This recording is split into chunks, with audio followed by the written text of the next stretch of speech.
যোগাযোগ 1986 সালে আমি বিয়ে হয় রিঙ্কুর সঙ্গে।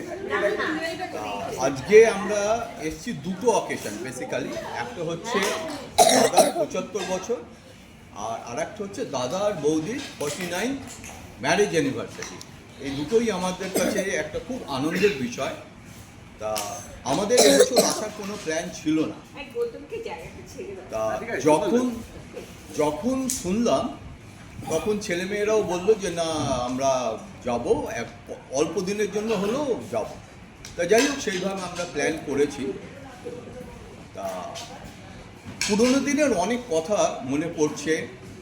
এই ফ্যামিলির কাছ থেকে আমি সব দিক থেকে প্রচণ্ড আদর, যত্ন, সাপোর্ট, সাজেশন সমস্ত কিছু পেয়েছি, এবং যেটা আমার জীবনে অনেক কিছু হেল্প করেছে। তো সেদিক থেকে আমি দাদা, বৌদি, ছোটদা, বৌদি এদের সঙ্গে আমার খুব ভালো একটা রিলেশনশিপ গড়ে ওঠে, এবং আই এম গ্রেটফুল যে এই পরিবারের সঙ্গে আমি আজকে একাত্ম হতে পেরেছি। আই ডোন্ট ফিল যে আমি জামাই, আমার মনে হয় আমি এই পরিবারের একজন সদস্য, এবং এই পরিবারের থেকে যত আমি হেল্প এবং সাপোর্ট পেয়েছি সেটা আমার সারা জীবন মনে থাকবে। Thank you.